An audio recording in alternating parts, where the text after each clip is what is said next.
আসসালামু আলাইকুম এভরিওয়ান, কেমন আছো তোমরা সবাই? তোমাদের সকলকে স্বাগতম জানাচ্ছি আমাদের আজকের লাইভ ক্লাসে। আজকে আমরা SSC model test master class পদার্থবিজ্ঞান তরঙ্গ শব্দ চ্যাপ্টারের লেকচার 1 নিয়ে আলোচনা করব। সো চলো আমরা একটু একটু করে শুরু করে দেই। আজকে লেকচার 1 এ আমরা যে টপিকগুলো নিয়ে আলোচনা করব সেটা প্রথমে আছে পর্যায়বৃত্ত গতি বা পিরিয়ডিক মোশন, তারপর হচ্ছে সরল সন্ধিত স্পন্দন গতি বা সিম্পল হারমোনিক মোশন, তারপর তরঙ্গ ওয়েভ, এরপর তরঙ্গের উপরিপাতন মানে সুপারপজিশন অফ ওয়েভস।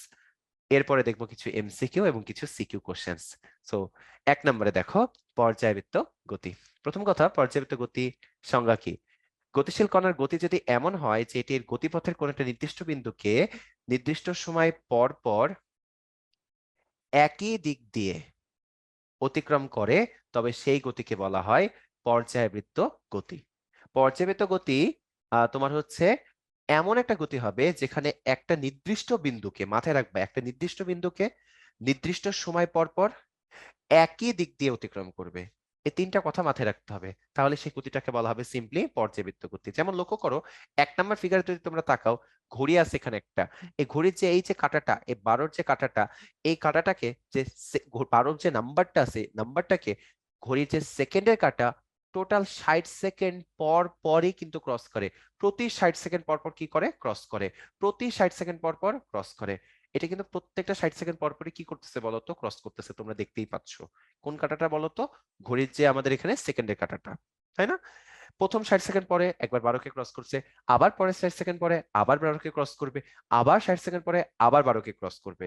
অর্থাৎ এখানে একটা পর্যায় আছে বা একটা পিরিয়ড আছে, এবং একটা নির্দিষ্ট বিন্দুকে বারবার একই দিক দিয়ে ক্লকওয়াইজ এবং নির্দিষ্ট সময় পর পর অতিক্রম করতেছে। তাহলে এই ধরনের গতিকে বলা হয় সিম্পলি পর্যায়বৃত্ত গতি। আবার লক্ষ্য করো, এখানে একটা পেন্ডুলাম দেখতে পাচ্ছ তোমরা নিচে। এই পেন্ডুলামটা যদি দুলা শুরু করে দেয়, পেন্ডুলামটা কিন্তু একবার এই পজিশনে থাকবে, দুলতে দুলতে দুলতে দুলতে এখানে যাবে, আবার এটা ব্যাক করবে প্রিভিয়াস পজিশনে। অর্থাৎ এর মোশনটা হবে এরকম এরকম এরকম এরকম এরকম এরকম এরকম। খেয়াল করো, মনে করো এখান থেকে চলা শুরু করছে, এখান থেকে যে ঘুরে আবার এখানে আসলো, আবার আগের জায়গায় চলে আসছে, আগের পয়েন্ট থেকে আবার যাবে আবার আসবে, আবার এই পয়েন্ট থেকে আবার যাবে আবার আসবে। বারবার একই দিক দিয়ে একই পয়েন্টকে ক্রস করতেছে, এবং নির্দিষ্ট সময় পর পর বারবার একই পয়েন্টকে একই দিক দিয়ে ক্রস করবে এবং কি করবে বলতো? নির্দিষ্ট সময় পর পর। তাহলে এই ধরনের গতিকে বলা হবে সিম্পলি পর্যায়বৃত্ত গতি। আবার দেখো, এখানে একটা স্প্রিং এর ফিগার দেওয়া আছে। তোমরা ভালো করে লক্ষ্য করলে দেখবা, আমরা যে কোনো একটা পয়েন্ট ধরি, ধরো আমরা এই পয়েন্টটা ধরি, তাকায়ও, দেখো উপর থেকে নিচে যাচ্ছে, আবার উপরে যে আবার ঠিক একই সময় পর একই বিন্দুকে একই দিক দিয়ে ক্রস করতেছে। তোমরা জাস্ট লক্ষ্য করে দেখো, এই যে দেখো, উপর থেকে নিচে ক্রস করলো, একটা সময় পরে উপরে যে আবার একই বিন্দুকে একই দিক থেকে উপর থেকে নিচের দিকেই কিন্তু ক্রস করতেছে। বারবার বারবার এই ঘটনা পুনরাবৃত্তি হচ্ছে। তাই এই ধরনের গতিকে বলা হয় পর্যায়বৃত্ত গতি। Quite easy. এটা উদাহরণ হচ্ছে তোমার হচ্ছে এই যে দেখতে পাও না তোমরা, সূর্যের চারিদিকে যে গ্রহগুলো ঘুরে উপবৃত্তাকার কক্ষপথে ঘুরে, আমরা জানি এই গতিটাও কিন্তু একটা পর্যায়বৃত্ত গতি। ঠিক আছে, কারণ সেখানেও সূর্যকে কেন্দ্র করে, ধরো আমাদের পৃথিবীর কথাই চিন্তা করো, 365 দিনে একবার ঘুরে আসে, আবার 365 দিনে একবার ঘুরে আসে, আবার 365 দিনে একবার ঘুরে আসে। সো এই ছিল পর্যায়বৃত্ত গতি সম্পর্কিত আলোচনা। এর রিলেটেড একটা ছোট্ট এমসিকিউ আছে। ঘড়ির কাঁটার গতি কি গতি বলতো? ডেফিনেটলি ঘূর্ণন গতি হবে, ডেফিনেটলি পর্যায়বৃত্ত গতি হবে, চলন গতি হবে না। ঠিক আছে, এখানে চলন গতি আমরা বলতে পারবো না, কারণ ঘড়ির কাঁটাটা যখন এখান থেকে এখানে ঘুরে আসে, প্রতিটা এই ঘড়ির কাঁটার প্রত্যেকটা পয়েন্টের মুভমেন্ট কিন্তু সমান হয় না। এই পয়েন্টের মুভমেন্ট যতটুকু হয়, এই পয়েন্টের মুভমেন্ট ততটুকু হয় না। সো এই ঘড়ির কাঁটার গতি হচ্ছে ঘূর্ণন আর পর্যায়বৃত্ত গতি। অ্যান্সার হবে কোনটা বলতো? অ্যান্সার হবে সি নাম্বারটা। আমার মনে হয় তোমরা এটা ক্র্যাক করতে পারছো। অর্থাৎ যদি তোমাদের কখনো পরীক্ষায় প্রশ্ন আসে ঘড়ির কাঁটার গতি কোন ধরনের গতি, উত্তর কি দেবো বলতো? আমাদের উত্তরটা হবে কি? এটা হচ্ছে একটা ঘূর্ণন গতি, পর্যায়বৃত্ত গতি। তো চলো আমরা আর কথা না বাড়িয়ে একটু একটু করে সামনের দিকে মুভ অন করে ফেলি। মোটামুটি তোমরা সবাই বুঝতে পারছো যে এটা আমরা কিভাবে কভার আপ করবো। আচ্ছা ঠিক আছে। তো চলো পরেরটা দেখি কি বলছে। পর্যায়বৃত্ত গতি কাকে বলে? মাত্র পড়ালাম তোমাদেরকে। পর্যাবৃত্ত গতি হচ্ছে এমন একটা গতি যেখানে কোন একটা বস্তু কণা একটা নির্দিষ্ট বিন্দুকে নির্দিষ্ট সময় পর পর একই দিক দিয়ে অতিক্রম করে, ওই ধরনের গতিকে বলা হয় পর্যায়বৃত্ত গতি। মাথায় রাখতে হবে এখানে কিছু পয়েন্ট আছে। নির্দিষ্ট বিন্দুকে নির্দিষ্ট সময় পর পর একই দিক দিয়ে যদি অতিক্রম করে কোন একটা কিছু, তাহলে তার গতিকে বলা হবে কি গতি বলো? পর্যাবৃত্ত গতি। আমার মনে হয় তোমরা মোটামুটি বুঝতে পারছো যে পর্যাবৃত্ত গতি বা পর্যাবৃত্ত গতি বলতে কি বোঝায়। এবার লক্ষ্য করো, সামনের দিকে চাই। অনুপ্রস্থ তরঙ্গের কণাগুলো পর্যাবৃত্ত গতি সম্পন্ন, ব্যাখ্যা করো। আচ্ছা, অনুপ্রস্থ তরঙ্গ আমরা ডিটেলসে সামনে পড়বো। এখন ছোট্ট করে একটু তোমাদেরকে বুঝাই দেই অনুপ্রস্থ তরঙ্গ কি। তরঙ্গের একটা প্রকারভেদ হচ্ছে অনুপ্রস্থ তরঙ্গ। অনুপ্রস্থ তরঙ্গ এরকম তরঙ্গ যেখানে, দাঁড়াও, যেখানে আমাদের যে তরঙ্গের যে কণাগুলো এগুলোর মুভমেন্ট হয় উপর নিচে। অর্থাৎ তরঙ্গের যে যে কণাগুলো এগুলো তো আর সামনে পিছনে যায় না, তোমরা জানোই 9-10 থেকে পড়ে আসতেছো, সেই আগে থেকে তোমরা পড়ে আসতেছো ক্লাস 6-7-8 থেকে, যে এই কণাগুলো খালি উপর নিচ উপর নিচ উঠানামা করে, জাস্ট এভাবে কাঁপে, ভাইব্রেট করে, আর শক্তিটাকে সামনে পাস করে দেয়। লক্ষ্য করে দেখো আমাদের এই কণাগুলোর যে কম্পন, কম্পন কোন দিকে হচ্ছে বলো তো? উপর নিচে। কম্পন হচ্ছে উপর নিচে, আপ ডাউন আপ ডাউন। কিন্তু আমাদের যে তরঙ্গের যে দিক, তরঙ্গের যে বেগের দিকটা, মানে তরঙ্গের যে শক্তিটা তরঙ্গ সঞ্চালন হচ্ছে কোন দিকে? তরঙ্গের শক্তি বা তরঙ্গের যে শক্তিটা, এনার্জিটা, তরঙ্গটা সঞ্চালিত হচ্ছে কোন দিকে? সামনের দিকে। দেখো তো এই দুইটার মাঝখানে কোনটা কত? 90 ডিগ্রি। অর্থাৎ তরঙ্গের যে অণুগুলো আছে, যে কণাগুলো আছে, সেগুলোর কম্পনের দিক এবং তরঙ্গের শক্তির সঞ্চালনের দিক দুইটা যদি মাঝখানে 90 ডিগ্রি অ্যাঙ্গেল থাকে, এই ধরনের তরঙ্গকে বলা হয় অনুপ্রস্থ তরঙ্গ। এই অনুপ্রস্থ তরঙ্গের যে কণাগুলো আছে, এই কণাগুলো আমরা দেখতে পাচ্ছি একবার উপরের দিকে যায়, আবার কি করে বলতো নিচের দিকে আসে।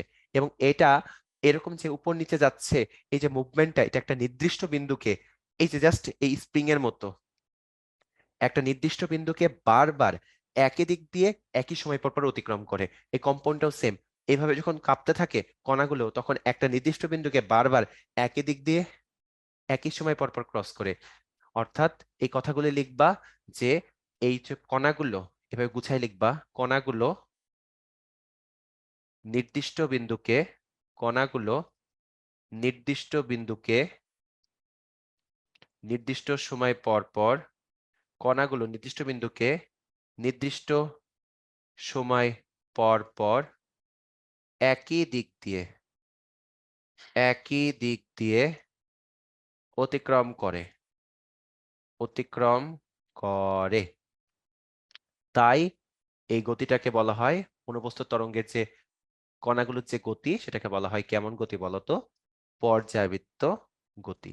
আমার মনে হয় তোমরা সবাই বুঝতে পারছো যে পরীক্ষা আসলে এটা আমরা কিভাবে গুছাই লিখবো। আর অনুপ্রস্থ তরঙ্গ নিয়ে তোমরা আরো ডিটেলসে পড়াবো আমরা তোমাদেরকে, কোনো সমস্যা নাই। তো এবার আমরা দেখবো সরল ছন্দিত স্পন্দন গতি। আচ্ছা, প্রথম কথা হচ্ছে সরল ছন্দিত স্পন্দন গতি ইটসেলফ এটা একটা পর্যায়বৃত্ত গতি। অর্থাৎ সকল স্পন্দন গতি মানেই হলো পর্যায়বৃত্ত গতি, এটা মাথায় রাখবা। কিন্তু সকল পর্যায়বৃত্ত গতি সরল ছন্দিত স্পন্দন গতি না। এবার সরল ছন্দিত স্পন্দন গতির বৈশিষ্ট্য কি? পর্যায়বৃত্ত গতি সম্পন্ন কোনো বস্তুকণা যদি তার পর্যায়কালের অর্ধেক সময় যেদিকে চলে, বাকি অর্ধেক সময় তার বিপরীত দিকে চলে, তাহলে সেই ধরনের গতিকে বলা হয় স্পন্দন গতি। লাইক মনে করো, দেখো লক্ষ্য করে দেখো, ধরো এই পেন্ডুলামটা, এটা হচ্ছে এ পয়েন্ট, ও যাত্রা শুরু করছে, ও এখান থেকে যাচ্ছে যাচ্ছে যাচ্ছে যাচ্ছে যাচ্ছে, দেখো যে এখানে আসবে, এসে ও কিন্তু আবার ব্যাক করবে, করে আবার আগের জায়গায় আসবে। লক্ষ্য করে দেখো তার পর্যায়কালটা কখন সম্পন্ন হয়েছে, চিন্তা করে দেখো তো। এই পেন্ডুলামটার ক্ষেত্রে পর্যায়কাল তখনই সম্ভব হবে যখন এখান থেকে যাত্রা শুরু করে গেল এবং আবার আগের জায়গায় আসলো। অর্থাৎ টোটাল একটা এখান থেকে যাত্রা শুরু করলো, এখানে যে আবার আসলো, তখন তার পুরো একটা পর্যায় হবে। লক্ষ্য করে দেখো তার পুরো একটা পর্যায়ে, অর্থাৎ পুরো একটা সময় বা পর্যায়কালে সে একবার ডান দিকে গেছে, একবার বাম দিকে গেল, একবার সামনের দিকে, একবার পিছের দিকে, টু অ্যান্ড ফ্রো একটা মুভমেন্ট আছে। অর্থাৎ তার টোটাল পর্যায়কালটা খেয়াল করো, এখান থেকে যে এখানে গেলে কিন্তু পর্যায়কাল হলো না, অর্ধেক হয়েছে, আবার এখানে আসতে হবে, এই টোটালটা মিলে একটা পর্যায়কাল। লক্ষ্য করো পর্যায়কালে অর্ধেক সময় যেদিকে চলছে, বাকি অর্ধেক সময় কোন দিকে চলে, তার বিপরীত দিকে। এই ধরনের গতিকে বলা হয় স্পন্দন গতি। বাস্তব উদাহরণ তোমাদেরকে একটু আগে আমি পড়াইছিলাম, লক্ষ্য করে দেখো, তোমাদের যদি মনে না পড়ে আমি এখনই তোমাকে দেখাই দিতে পারি। এই যে এখানে আমরা পড়ছিলাম, দেখো স্প্রিংটার গতিটা এই কাঁটাটাকে একবার নিচ থেকে একবার উপর থেকে, নিচ থেকে উপর থেকে, থেকে একবার উপরের দিকে একবার নিচের দিকে, বারবার গতিটা কি হচ্ছে, গতির ডিরেকশনটা চেঞ্জ হচ্ছে। এই ধরনের গতিকে বলা হয় কি, স্পন্দন গতি। কিন্তু যদি তুমি ভালো করে লক্ষ্য করো তাহলে দেখবা এই কাটার যে পয়েন্টটা, হ্যাঁ একবার উপর নিচে হচ্ছে ঠিক আছে, কিন্তু কাটার পয়েন্টটা তো এইখানে না। সো ও একবার উপরে যে নিচে এসে আবার কিন্তু উপর দিয়ে এখান দিয়ে যাচ্ছে। কথা বুঝছো? এভাবে মনে করো যাত্রা শুরু করছে, দেখো উপরে গেল, নিচে আসলো, আবার ঠিক একই ভাবে একই বিন্দু দিয়ে একই দিক দিয়ে নির্দিষ্ট সময় পর পর কিন্তু আবার উপরের দিকে যাচ্ছে। অর্থাৎ স্পন্দন গতি অ্যাকচুয়ালি পর্যায়বৃত্ত গতি, কিন্তু পর্যায়বৃত্ত গতির এটা কিরকম ধর্ম বলো তো, একটা কিরকম রূপ, একটা বিশেষ রূপ, একটা স্পেশাল ক্যাটাগরি। যাই হোক, সো আমরা যদি সামনের দিকে মুভ অন করতে চাই, একটু লক্ষ্য করো, আমরা এখন সামনের দিকে মুভ অন করব। এখানে দেখো আমাদের দুইটা পর্যাবৃত্ত গতির মানে স্পন্দন গতির দুইটা এক্সাম্পল দেওয়া আছে। বাই দ্য ওয়ে স্পন্দন গতির অনেক ধরনের তোমার হচ্ছে এক্সাম্পল হতে পারে, যেমন স্পন্দন গতি হতে পারে তোমার হচ্ছে বৃত্তাকার গতি হতে পারে, বৃত্তাকার না, না সরি একটু ভুল বলেছি, স্পন্দন গতি না, দাঁড়াও, এটা আসলে পর্যাবৃত্ত গতির ওখানে লিখে দিলেই ভালো হয়, তোমরা একবারে তাহলে মনে রাখতে পারবা। এইটার কাছে লিখে দিই, পর্যাবৃত্ত গতির এক্সাম্পল হচ্ছে, পর্যাবৃত্ত গতি বৃত্তাকার গতি হতে পারে, উপবৃত্তাকার হতে পারে, তারপরে সরল রৈখিক হতে পারে। এই কথাগুলো মাথায় রেখো, ঠিক আছে? আর যদি আমাদের এটা স্পন্দন গতি হয়, এটা সবসময় মনে রাখতে হবে, স্পন্দন গতি হয় সরল রৈখিক। তোমরা ভাইয়া কই পেন্ডুলামটা তো এখানে সরল রৈখিক মনে হচ্ছে না, এটা তো এমনে এমনে দুলতেছে। তোমরা একটু বড় হলে দেখবা তোমাদের 9-10 বইয়ে বলছে দোলনার গতি ও স্পন্দন গতি, আসলে এরকমটা বিষয়টা না। এই যে অ্যাঙ্গেলটা আছে না, এই অ্যাঙ্গেলটা অনেক ছোট হতে হয়, থিটা অনেক ছোট হতে হয়, অলমোস্ট 4 ডিগ্রি বা তার কম। যখন এরকম ছোট হয় তখন লক্ষ্য করে দেখো, ভালো করে ক্লোজ দেখো, এদিকে তাকাও, আমার কাছে এসে দেখো, যখন এটা ক্লোজ হয়ে যাবে তখন কিন্তু অ্যাঙ্গেল ছোট হলে এটার মুভমেন্টও কিন্তু হবে। কিন্তু দেখো তো নিচে তাকায় দেখো, দেখে মনে হচ্ছে সরল রৈখিক গতি, নিচের মুভমেন্টটা কিন্তু সরল রৈখিক হয়ে যাবে। অর্থাৎ আমাদের এটা মাথায় রাখতে হবে যে স্পন্দন গতি হতে গেলে সবসময় এই গতিটা হতে হয় সরল রৈখিক গতি। এই কথাটা মাথায় রাখো। এখানে দেখো স্প্রিং এর একটা গতি দেখতে পাচ্ছ, বারবার ভালো করে লক্ষ্য করলে বুঝবা যে মাঝখানে পয়েন্টটাকে দেখো, একবার ডান থেকে একবার বাম থেকে মনে হচ্ছে, কিন্তু একটু ভালো করে লক্ষ্য করলে দেখবা এই ডান দিকে এই মাঝখানে যে পয়েন্টটা আছে, যে এখানে যে মাঝখানে যে পয়েন্টটা আছে, এটাকে দেখো বারবার একই দিক দিয়ে কিন্তু মানে একটা নির্দিষ্ট সময় পর পর একই দিক দিয়ে কিন্তু ক্রস করতেছে। হ্যাঁ, এই দেখো ডানে গেল, বামে আসলো, আবার ডান দিয়ে কিন্তু আগের পয়েন্টটাকে ক্রস করতেছে, মানে টোটাল পুরা পর্যায়কালটা হচ্ছে টি। আর অর্ধেক সময়ে T/2 তে যাই হচ্ছে ধরো বাম দিকে যাচ্ছে, আর বাকি T/2 তে কোন দিকে যাচ্ছে বলো, ডান দিকে যাচ্ছে। এই ধরনের গতি হচ্ছে স্পন্দন গতি। এরপরে আমাদের যদি পরীক্ষায় পেন্ডুলাম বা সরল দোলক দিয়ে পর্যায়কাল বের করতে বলে, তাহলে ফর্মুলাটা ইউজ করবা কোনটা, টি সমান ইউজ করবা 2π√L/g। এল কি, এল হচ্ছে এই যে সুতার দৈর্ঘ্য। যদি একটু ডিটেলসে জানাইতে চাই তোমাদেরকে, এরকম করে থাকে, এই অংশটাকে বলা হয় বব, মানে নিচে যে জিনিসটা গোল গোল জিনিসটা যেটা ঝুলে থাকে, অ্যাকচুয়ালি এল হচ্ছে এই পুরাটা, দ্যাট মিনস এল হচ্ছে অ্যাকচুয়ালি স্মল এল প্লাস আর, যেখানে স্মল এল হচ্ছে সুতার দৈর্ঘ্য, আর আর হচ্ছে এই যে ববের ব্যাসার্ধ। আরটা কি, ববের ব্যাসার্ধ। বাট তোমাদের বইয়ে এত ডিটেলসে নাই, তোমাদেরকে এলটাই ওরা বলে দিছে কি, সুতার দৈর্ঘ্য ধরতে, দ্যাটস ইট। ঠিক আছে? জি তো অভিকর্ষজ ত্বরণ 9.8 তোমরা জানো। এরপর যখন স্প্রিং এর সাথে তুলনা করবা, তখন স্প্রিং এর সাথে যে ভরটা ঝুলানো থাকে তার হচ্ছে ভর এম ধরা হয়, স্প্রিং ধ্রুবক আমরা ধরি কে। ঠিক আছে? তখন ফর্মুলা হয় টি সমান 2π√m/k। মনে রাখো। সো এর বেসিসে আমরা একটু একটু করে চলো পড়া শুরু করে দিই। প্রথম কোশ্চেন দেখো, টি সমান 2π√L/j, এলটা একটু ক্যাপিটাল দিই চলো, যাতে কনফিউশন হবে না আমাদের। এখানে এল হচ্ছে সুতার দৈর্ঘ্য, এল টি হচ্ছে দোলনকাল বলে দিচ্ছে, জি হচ্ছে ত্বরণ। উদ্দীপকের দোলনকাল টি কখন বেশি হবে বলো তো? টি সমানুপাতিক দেখতে পাচ্ছ রুট এল, আবার টি ব্যস্তানুপাতিক দেখতে পারতেছো রুট জি, তাহলে বলো তো এল বেশি হলে টি বেশি হবে, সিম্পল। জি যদি কম হয় তাহলে টি বেশি হবে। দেখো তো, সুতার দৈর্ঘ্য বাড়লেও হবে, জি এর মান কমলে হবে, পেন্ডুলের ভরের সাথে কোনো সম্পর্ক নাই। তাহলে অ্যান্সার কোনটা হবে? অ্যান্সার হবে বি নাম্বারটা। কারণ এক্ষেত্রে তোমরা দেখতে পাচ্ছ যে পেন্ডুলামের ভরের সাথে এর কোনো কি নাই বলো, সম্পর্ক নাই। সো আমরা চলো 3 নাম্বারটাতে যাই। কম্পমান সুরশলাকার গতি কোন ধরনের গতি? সুরশলাকা চিনো? সুরশলাকা হচ্ছে যে এইরকম একটা, মনে করো শলাকা, এই সুরশলাকে যদি তুমি একটা বাড়ি মারো জোরে, তাহলে এটা এরকম কাঁপতে থাকে, মানে সামনে পিছনে মুভমেন্টে চলে আসে। সুরশলাকার গতিটা হয় সামনে পিছনে মুভমেন্টে চলে আসে, বুঝছো? সুরশলাকা এটা দিয়ে মনে করো সাউন্ড তৈরি করে, এরকম মুভমেন্টে আসে, এই যে বাড়ি খেয়ে এমনি এমনি কাঁপতে থাকে। তাহলে সুরশলাকার গতি হচ্ছে অ্যাকচুয়ালি স্পন্দন গতি, কারণ এটা একটা সরল রৈখিক গতি হয়। বলো ভাইয়া কিভাবে সরল রৈখিক গতি? যখন এই বাড়িটা লাগে না, তখন এটা মনে করো এই পিছে সামনে পিছে এভাবে কাঁপতে থাকে। এই হচ্ছে আমাদের কিসের গতি বলতো? একটা সিম্পল একটা পেন্ডুলামের গতি, পেন্ডুলাম না সরি, কম্পমান সুষলাকার গতি। এই সামনে পিছনে করে এটা কি করতে থাকে বলতো? কাঁপতে থাকে। আমি জাস্ট পয়েন্ট গুলো দেখাইলাম। এবার চলো আমরা সামনের দিকে মুভ অন করি। এখানে তোমাদের জন্য একটা সুন্দর জিনিস রেডি করে দেওয়া আছে। তরঙ্গ এই আমাদের এই চ্যাপ্টারটা, তরঙ্গ শব্দ চ্যাপ্টারটার তরঙ্গ রিলেটেড অনেক কিছু আলোচনা এখানে আমি গুছিয়ে দিয়েছি, প্রত্যেকটা সংজ্ঞা লিখে দিয়েছি যাতে করে তোমাদের কোনো প্রবলেম না হয়। প্রথম কথা, তরঙ্গ কি দেখো, তরঙ্গ হচ্ছে একটা মাধ্যমের ভেতর দিয়ে, তরঙ্গ হচ্ছে একটা মাধ্যমের ভেতর দিয়ে এক জায়গা থেকে, অবশ্যই মাধ্যম লাগবে তরঙ্গের জন্য, এক জায়গা থেকে অন্য জায়গায় শক্তি পাঠানোর একটা প্রক্রিয়া, যেখানে মাধ্যমের কণাগুলো তার নিজস্ব অবস্থানে থেকে স্পন্দিত হয় কিন্তু সেখান থেকে সরে না, মানে উপরে আর নিচে খালি মুভ করে কণাগুলো এরকম, কিন্তু জায়গা পজিশন চেঞ্জ করে না। অনুপ্রস্থ দেখো, যে তরঙ্গ মাধ্যমে কণাগুলোর কম্পনের দিকের সাথে সমকোণে অগ্রসর হয় তাকে বলা হয় অনুপ্রস্থ বা আট তরঙ্গ। লক্ষ্য করে দেখো, কণাগুলোর কম্পন কোন দিকে হচ্ছে বলো? উপরে আর নিচে। বাট শক্তি কোন দিকে যাচ্ছে? শক্তি যাচ্ছে সামনের দিকে। তাহলে মাঝখানের অ্যাঙ্গেল কত? 90 ডিগ্রি। অর্থাৎ কম্পনের দিকের সাথে আমাদের যে তরঙ্গের যে শক্তির যে সঞ্চালনের দিক, সেটার মাঝখানে অ্যাঙ্গেল হচ্ছে সমকোণ। তাই এ ধরনের তরঙ্গকে বলা হয় অনুপ্রস্থ বা আট তরঙ্গ। এরপরে আমরা পড়বো অনুদৈর্ঘ্য বা লম্বিক তরঙ্গ। এটা আবার কি? যদি এমন হয়, লাইক মনে করো শব্দ তরঙ্গ, শব্দ তরঙ্গের ক্ষেত্রে এই যে আমি কথা বলতেছি, এটা কিভাবে যায় জানো? বাতাসে কণাগুলোকে যখন শব্দ তরঙ্গ আমরা তৈরি করি, তখন এই যে সংকোচন প্রসারণ, সংকোচন প্রসারণ, সংকোচন প্রসারণ, এভাবে এভাবে করে আমাদের হচ্ছে কণাগুলো কম্পিত হয়।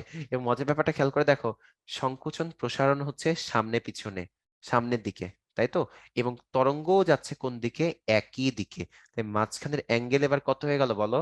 0 ডিগ্রি। অ্যাঙ্গেল কত হয়ে যায়? অ্যাঙ্গেল হয়ে যায় সিম্পলি 0 ডিগ্রি, অ্যাঙ্গেল হয়ে যায় 0 ডিগ্রি। মাঝখানে এবার কোনো কি থাকে না?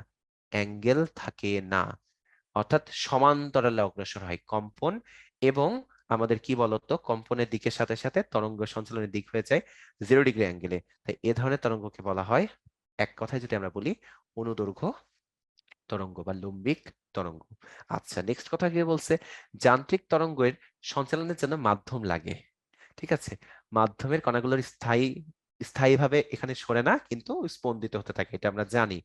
এবার বলছি কি, তরঙ্গের ভেতর দিয়ে এক জায়গা থেকে কোনো জায়গায় শক্তি পাঠানোর একটি প্রক্রিয়া হচ্ছে অ্যাকচুয়ালি তরঙ্গ। এবং এই কথাটা ভালো করে মনে রাখবা, তরঙ্গের শক্তি তরঙ্গের বিস্তারের বর্গের সমানুপাতিক। কি বলছে?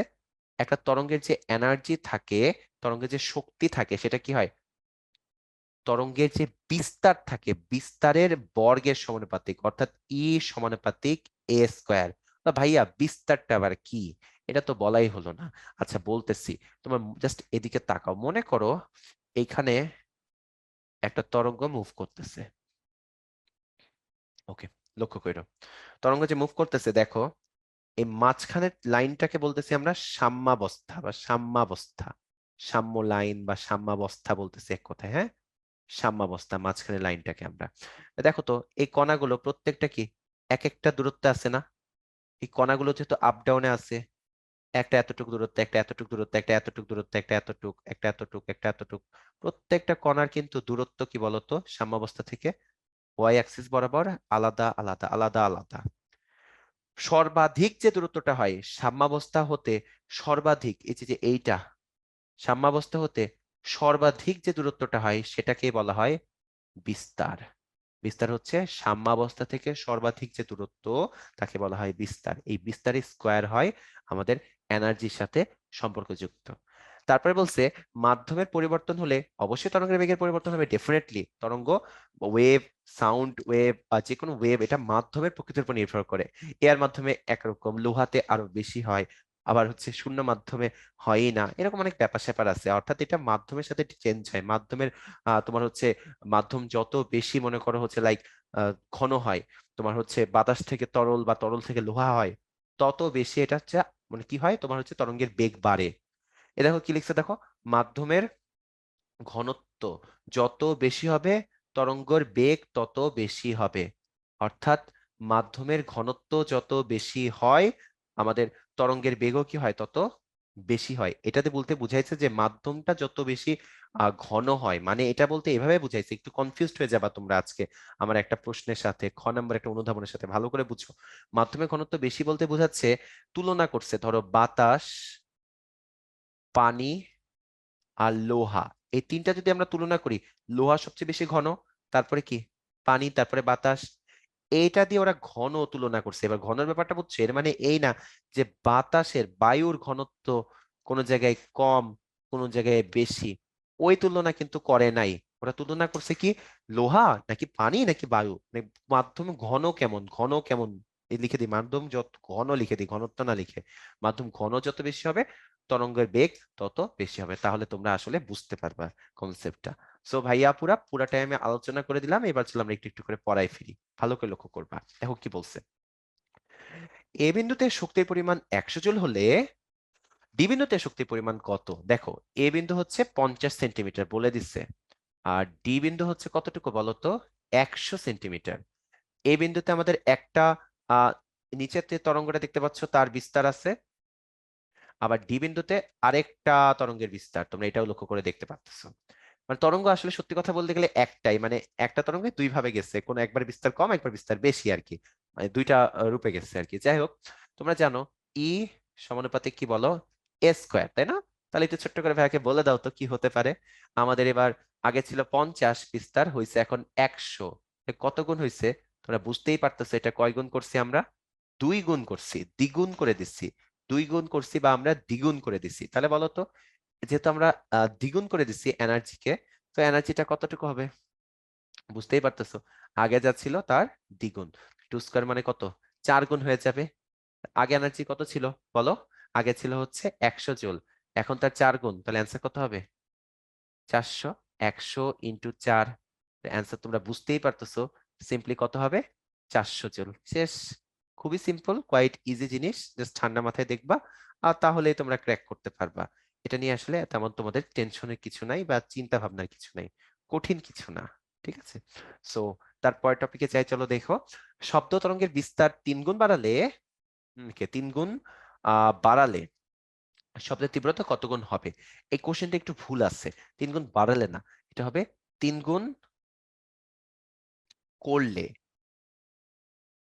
ওকে, কি বলছে, শব্দ তরঙ্গের বিস্তার যদি 3 গুণ করা হয় তাহলে তীব্রতা কত গুণ হবে? সিম্পল কথা, ই সমানুপাতিক এ স্কোয়ার। তুমি যদি 3 স্কোয়ার করো তাহলে কত হবে বলো তো, 9 হবে। অ্যান্সার কোনটা, ডি, 9 গুণ, 9 গুণ হবে। এবার বলছে একটা শব্দ তরঙ্গের বিস্তার কত গুণ করলে এর শক্তি 9 গুণ হবে। এবার এনার্জি হয়েছে 9 গুণ, তাহলে ই আর এ সম্পর্ক কেমন বলো, √a না এর সাথে, তাহলে √9 কতটুক হবে বলো, 3 গুণ হবে। সো এ সমানুপাতিক এ স্কোয়ার, এই টার্মটা তোমরা ভালো করে মনে রাখবা।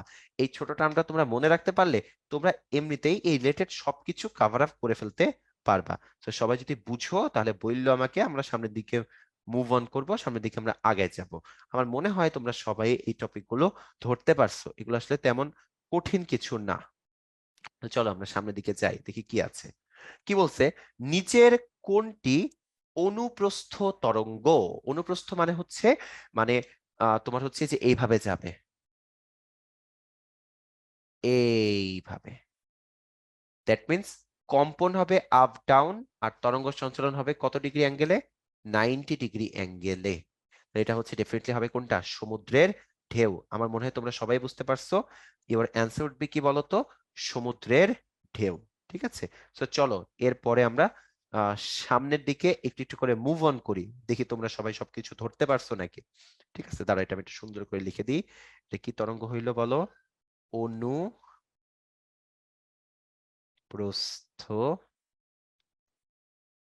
তরঙ্গ। ইয়েস, মোটামুটি লিখে দিয়েছি। আমার মনে হয় তোমাদের ধরতে কোনো প্রবলেম হবে না। তো চলো আমরা এরপরে সামনের দিকে যাই, দেখি কি আছে। নিচের কোন তরঙ্গ সঞ্চালনের জন্য কোনো মাধ্যমের প্রয়োজন হয় না? এই তো সেরা একটা জিনিস চলে আসছে, এটা হচ্ছে তাড়িত চৌম্বক তরঙ্গ। এটা একটু ভালো করে বুঝবা। আচ্ছা, শুরুতে আমি তোমাদের ক্লাসে পড়ানোর সময় একটু আগে বলছিলাম যে তরঙ্গ সঞ্চালনের জন্য মাধ্যম লাগবে, মাধ্যম অপরিহার্য, মাধ্যম মাস্ট, মাধ্যম লাগবে। সেটা কিন্তু সবকিছুই ছিল কোন তরঙ্গের জন্য জানো? সেটা ছিল যান্ত্রিক তরঙ্গের জন্য। আমি একটু কালার করে দিই। এই যে যান্ত্রিক তরঙ্গের জন্য, বারবার ভালো করে কথাটা মনে রাখবা। যান্ত্রিক তরঙ্গ সঞ্চালনের জন্য মাধ্যম অপরিহার্য, মাধ্যম লাগবেই। কিন্তু তরঙ্গ যদি হয় তাড়িত চৌম্বক তরঙ্গ, লাইক মনে করো আলো, ঠিক আছে, তড়িৎ ক্ষেত্র, চৌম্বক ক্ষেত্র, এই ধরনের তরঙ্গগুলোর জন্য কিন্তু কোনো প্রকারের মাধ্যম লাগে না। এগুলো মাধ্যম ছাড়াই কি করতে পারে?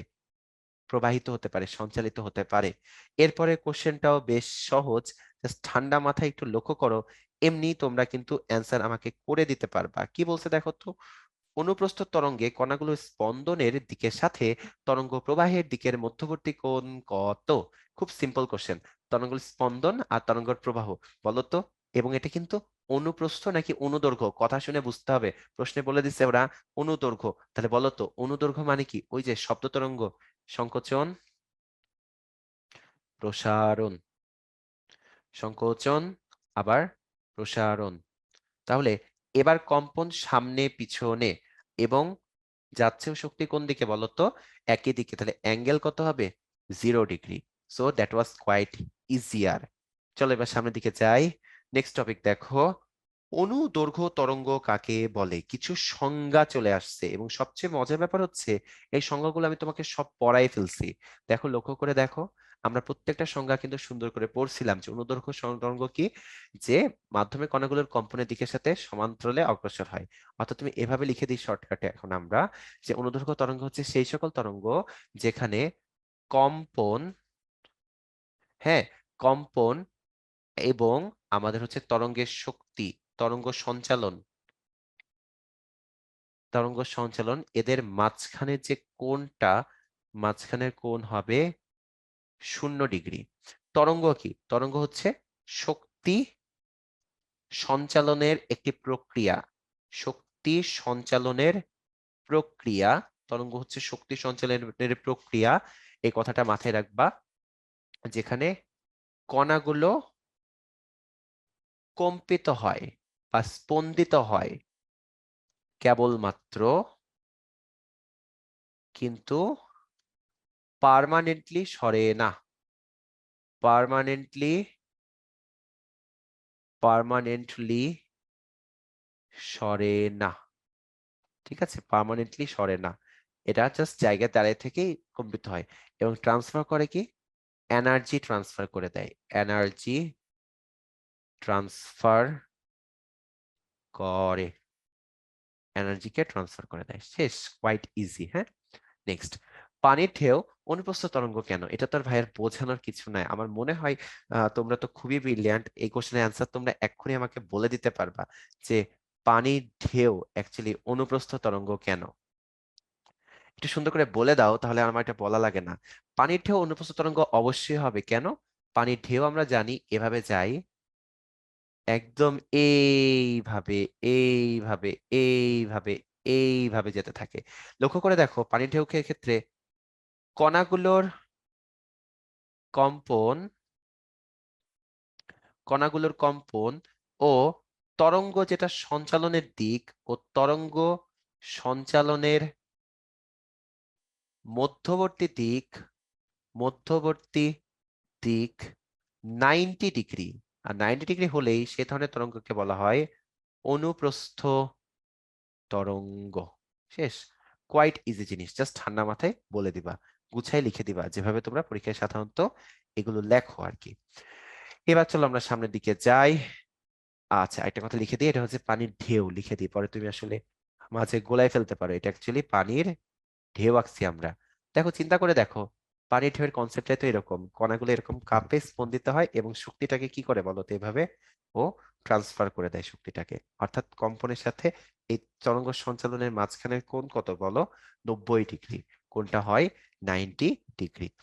এরপরে দেখো আমাদের নেক্সট টপিকের নাম হচ্ছে তরঙ্গের উপরিপাতন। তরঙ্গের উপরিপাতন মানে কি? তরঙ্গের উপরিপাতন মানে হচ্ছে একটা তরঙ্গের উপরে আরেকটা তরঙ্গ উঠে যাবে, ওভারল্যাপিং হবে। ওভারল্যাপিং অফ ওয়েভ বা সুপারপজিশন যেটাই বলো না কেন, ওভারল্যাপিং হবে। এখানে কি হবে? ওভারল্যাপিং অফ ওয়েভ হবে। এতে করে যে জিনিসটা হবে, কোন কোন জায়গায় আমাদের এই যে দুইটা তরঙ্গ যে উপরিপাতন হলো, কোন কোন জায়গায় লব্ধিটা বেড়ে যাবে, কোন কোন জায়গায় লব্ধিটা কমে যাবে। অর্থাৎ কোন কোন জায়গায় আমাদের এটার ইফেক্টটা বাড়বে, কোন কোন জায়গায় ইফেক্টটা কমে যাবে। বাস্তব উদাহরণ হচ্ছে কি জানো, আলো। তোমরা যখন ইন্টারমিডিয়েটে পড়বা তখন দেখবা ব্যতিচার বা ইন্টারফেরেন্স বলে একটা টার্ম আছে। এর ফলে কোন কোন জায়গায় উজ্জ্বল উজ্জ্বল আলো দেখা যায়, কোন কোন জায়গায় অন্ধকার অন্ধকার আলো দেখা যায়। এই ঘটনাটা হয় এই তরঙ্গের উপরিপাতনের ফলে। এবং এই জিনিসটা খুবই ইজি, এটা হচ্ছে জাস্ট বীজগাণিতিক যোগফল হয়। আমি তোমাকে সিম্পলি বোঝাই। মনে করো উপরে যে তরঙ্গটা দেখতে পাচ্ছ সেইটার ক্ষেত্রে y1, ভাই ওয়াই আবার কি? আচ্ছা, ওয়াইটা আগে বুঝাই। একদম মাঝখান দিয়ে মনে করো আমরা আঁকলাম হচ্ছে একটা সাম্যাবস্থা। কি আঁকছি মাঝখানে আমরা বলো? সাম্যাবস্থা। সাম্যাবস্থা থেকে যে কোনো একদিকে সরণ হচ্ছে ওয়াই। এই যে কণাগুলো, যে সরণগুলো, প্রত্যেকটা কণা যে সাম্যাবস্থা থেকে উপর নিচে যে সরণ, এই সরণগুলোকে বলা হয় ওয়াই। প্রত্যেকটা কণার সরণ আছে এখানে Y Y Y Y. So আমরা ধরলাম হচ্ছে যে কোনো একটা কণার সরণ ধরলাম, ধরো এই কণাটার সরণ ধরলাম হচ্ছে এতটুকু, y1, এইটুকু। হ্যাঁ, এইটুকু আমরা ধরলাম ধরো y1। একইভাবে দ্বিতীয় যে কণাটা দেখতে পাচ্ছ, এই যে মাঝখানে আরেকটা কণা আছে, এই কণাটারও এইখানে একটা পয়েন্ট আমরা ধরো ধরলাম হচ্ছে কতটুকু, তোমার হচ্ছে আরেকটা সরণ y2। তো এই দুইটা যখন ওভারল্যাপিং হবে, একটার পর একটা উঠে পড়বে, তখন যে লব্ধিটা হবে সেই লব্ধিটা হচ্ছে মনে করো y, এবং লব্ধিটা ইকুয়াল টু এভাবে লেখা যাবে y ইকুয়াল টু y1 যোগ y2। y ইকুয়াল টু কি হবে? y1 যোগ y2। দুইটা জাস্ট বীজগাণিতিক যোগফল। তোমাকে অ্যালজেব্রিক সামেশন করতে হবে, অ্যালজেব্রিক সাম করতে হবে, এটা মাথায় রাখবা। বীজগাণিতিক যোগফল করতে হবে। ঘটনাটা কিরকম ভাইয়া, যদি আমরা সুন্দর করে তোমাকে গুছিয়ে দেই, তাহলে দেখো লক্ষ্য করাটা একদম ইজি। জাস্ট এই ফিগারটা দেখো, জিআইএফটা দেখো, তাহলে তুমি বুঝে যাবা। খেয়াল করো, যখন এইটা দুইটাই উপরের দিকে একই সাথে উঠতেছে তখন দেখো তরঙ্গটা বেড়ে যাচ্ছে, আবার যখন দেখো এখানে নামতেছে তখন দেখো এটা ছোট হয়ে যাচ্ছে। দেখো কত সহজ। দেখো যখন একসাথে উঠতেছে তখন দেখো দুইটাই বাড়তেছে, আবার যখন এই যে কমে যাচ্ছে এটা কমতেছে, এবং যখন একই উল্টা দিকে, মানে যখন হচ্ছে দুইটা একই সাথে উঠতেছে, যে এরকম করে উঠতেছে, মানে একই সাথে উঠতেছে, দুইটাই উঠবে, দুইটাই যখন উঠতেছে তখন ওভারঅল লব্ধিটা এরকম বেড়ে যাচ্ছে। আর যখন একটা এরকম নামতেছে আর একটা উঠতেছে, তখন ওভারলব্ধিটা কি হয়ে যাচ্ছে, কমে যাচ্ছে। অর্থাৎ এটা বীজগাণিতিক যোগফলের মতো। হ্যাঁ, লাইক বিষয়টা এভাবে বোঝানো যায়, আমি জাস্ট তোমাকে দেখাই। সাপোজ মনে করো প্রথমটা 4 ঘর উঠাইছে, পরেরটাও মনে করো 3 ঘর উঠাইলো, 4 3 যোগ করলে কত, 7 ঘর। এই যে দেখো 7 ঘর উঠছে উপরে। আবার মনে করো এখানে একটা পয়েন্ট দেখো, তাহলে আর ক্লিয়ারলি বুঝবা। ধরো এটা হচ্ছে তোমার 4 ঘর নামাইছে, আর এটা মনে করো 4 ঘর উঠাবে। দেখো একটা 4 ঘর নামাইছে, একটা 4 ঘর উঠাইছে, দেখো এই যে দেখো 4 ঘর নামাইছে, 4 ঘর উঠাইছে, লব্ধি হয়ে গেছিল তখন 0, কোনো প্রভাব ছিল না। অর্থাৎ এরই মাধ্যমে এভাবেই তরঙ্গের একটা তরঙ্গ একটা তরঙ্গের উপর যখন ওভারল্যাপিং হয়, তখন কোনো কোনো জায়গায় তোমার হচ্ছে উজ্জ্বলতা বাড়ে, কোনো কোনো জায়গায় উজ্জ্বলতা কমে। হ্যাঁ, কোনো কোনো জায়গায় শব্দ বেশি জোরে শোনা যায়, কোনো কোনো জায়গায় শব্দ বেশি আস্তে শোনা যায়। তো এই হচ্ছে তরঙ্গের উপরিপাতন বা সুপারপজিশন অফ ওয়েভস। তো চলো আমরা সামনের দিকে যাই। এরপরে কোন বস্তুর কম্পনের ফলে যে শব্দ তরঙ্গ তৈরি হয়, শব্দ তরঙ্গের ক্ষেত্রে কি কি সম্ভব, একটা কথা মাথায় রাখবা, আমরা তোমাকে একটু পরেই শব্দ তরঙ্গ নিয়ে ডিটেইলসে পড়াবো। বাট শব্দ তরঙ্গের ক্ষেত্রে যেটা একটা তরঙ্গ, শব্দ তরঙ্গের তো অবশ্যই অবশ্যই ওভারল্যাপিং হবে। সাউন্ড বক্সে শুনছো কত জোরে শোনা যায়, প্রতিসরণ হবে, প্রতিফলনও হবে, আলোর মতো প্রতিফলন হয়। এই প্রতিফলনটাকে বলা হয় ইকো বা প্রতিধ্বনি। কি বলে? ইকো। এবং প্রতিসরণও হয়। লাইক মনে করো তুমি সুইমিং পুলে পানির একটু জাস্ট নিচ থেকে চিল্লাইতেছো, আশেপাশে কেউ যদি বাতাসে বসে থাকে, বাতাসে আশেপাশে বসে থাকে, সে কিন্তু তোমার চিল্লানিটা শুনতে পারবে। অর্থাৎ শব্দটা কিন্তু ওয়াটার থেকে, পানির ভিতর থেকে কোথায় আসছে বলতো? বাতাসে আসলো। তা পানি থেকে শব্দটা কোথায় আসছে? বাতাসে আসছে না? শব্দটা কিন্তু পানি থেকে বাতাসে আসছে, এই কথাটা বুঝছো? অর্থাৎ পানি থেকে যেহেতু বাতাসে আমাদের শব্দটা আসছে, চলে আসছে, সো আমরা অবশ্যই বলবো এখানে শব্দের কি হয়? প্রতিসরণ হয়। অ্যান্সার হচ্ছে তিনটা, 1 2 3। এবার বলছে তরঙ্গের উপরে অবস্থিত পরপর দুটি সমদশা সম্পন্ন কণার মধ্যবর্তী দূরত্ব কত? খুবই সুন্দর একটা প্রশ্ন, ইজি একটা প্রশ্ন। এটা তোমাকে একটু বুঝাই দিই, আবারও আমি পড়াবো, টেনশনে কিচ্ছু নাই। লাইক মনে করো এই যে ওয়েভ আঁকলাম, একটা সুন্দর করে আমরা সুন্দর করে একটা ওয়েভ আঁকলাম ধরো, ঠিক আছে? ভালো করে যদি লক্ষ্য করে দেখো, আমি তো এত সুন্দর আঁকতে পারি নাই। এই কণাটাও যখন উপরে উঠছে, এই কণাটাও ঠিক তখনই উপরে উঠছে। মানে দুইজন না একই সাথে উঠতেছে, দুইজন একই সাথে ঘুম থেকে উঠতেছে, অনেকটা এরকম। দুইটা কণা যখন একই সাথে মনে করা হচ্ছে যাত্রা করে বলে মনে হয়, তখন তাদের দশা সেম থাকে। দশা মানে কোণ, হ্যাঁ, তখন তাদেরকে বলা হয় সমদশায় আছে। অর্থাৎ এই পয়েন্টে যে কণাটা মনে করো এ, এই পয়েন্টে কণাটা বি, তাদের এ আর বি, তাদের যদি আমরা বের করি, বেগ তখন সেম হয়, হ্যাঁ, ত্বরণ সেম হয়, সরণ সেম হয়, অনেক কিছু সেম হয়। তখন তাদেরকে বলা হয় এক কথায় তাদের দশা বা অবস্থা কি আছে? সেম আছে। এবং দশা কখন সেম থাকে জানো? দশা সেম থাকে, দেখো খেয়াল করে দেখো, তুমি নিজেই বুঝতে পারবা। একটা তরঙ্গ এখান থেকে যাত্রা করলো, গেল নিচে, আবার ঘুরতে ঘুরতে ঘুরতে ঘুরতে কোথায় আসলো? আগের জায়গায় আসলো। খেয়াল করো তো, একটু ভালো করে লক্ষ্য করলে তোমরা হয়তোবা বুঝতে পারতেছো। সবাই একটু যদি মনোযোগ দাও তাহলে বুঝতে পারবা এটা কিন্তু একটা পর্যায়। এটাকে বলা হয় কি? একটা পর্যায়। ভাই পর্যায়টা কি? ওই যে আমরা যখন তোমাকে এইভাবে একটা ঘড়ি এঁকে দেখাইছিলাম, দেখো তোমাদের মনে আছে নাকি? ঘড়ি যখন আমরা ড্র করছিলাম, একটা সুন্দর করে আমরা ঘড়ি আঁকছিলাম, তাই না? আমরা কিন্তু একটা ঘড়ি ড্র করছিলাম। আমি আবার একটু আঁকার চেষ্টা করি। সাপোজ এইভাবে আমরা একটা সুন্দর করে আমরা কি আঁকছিলাম বলো? আমরা একটা ঘড়ি ড্র করছিলাম। ঘড়িতে যে 12-র কাঁটাটা ছিল, বারবার কিন্তু এটাকে ঘুরতে ঘুরতে ঘুরতে ঘুরতে ক্রস করতেছিল, তোমাদের হয়তোবা মনে আছে। বারবার 12 কাঁটাটাকে ক্রস করতেছিল, তাই না? এবং আমি বলছিলাম এটা একটা পর্যায়, 60 সেকেন্ড পর পর। এখানেও দেখো যেখান থেকে যাত্রা করছে, ঘুরে কিন্তু ইনিশিয়াল পয়েন্টে আবার চলে আসছে একটা নির্দিষ্ট সময় পর পর। এটা একটা পর্যায় বলে। এবং এক পর্যায়ে যতটুকু দূরত্ব অতিক্রম করে, এক পর্যায়ে যতটুকু দূরত্ব অতিক্রম করে, ওইটাকে বলা হয় ল্যামডা। সো এটা অ্যান্সার হবে কি বলতো? ল্যামডা। তরঙ্গের উপর অবস্থিত দুইটি সমদশা সম্পন্ন কণার মধ্যবর্তী দূরত্ব কত? মধ্যবর্তী দূরত্ব হচ্ছে ল্যামডা। আমার মনে হয় তোমরা বুঝতে পারছো। এটা আসলে না বোঝার কিছুই নাই। এটা একটু টেকনিক্যাল ঠিক আছে, কিন্তু বুঝে বুঝে পড়লে আমার মনে হয় এগুলো তোমরা আসলে ধরতে পারবা, উপলব্ধি করতে পারবা। তো চলো আমরা সামনের দিকে যাই। সো অ্যাকচুয়ালি সত্যি কথা বলতে গেলে লাস্ট লাইক চলে আসলো। বিশ্বাস রেখো বুকের ভেতর, প্রত্যয় অনুভবে স্বপ্ন জয়ের যুদ্ধে এবার সফল তুমি হবে। সো আমরা লাস্ট লাইনে চলে আসলাম, আমাদের লেকচার 1 এখানেই শেষ। পরবর্তী লেকচার 2-তে তোমাদের সাথে ইনশাল্লাহ দেখা হবে। স্টিল দেন সবাই ভালো থাকো, ভালো করে পড়াশোনা করো। আল্লাহ হাফেজ।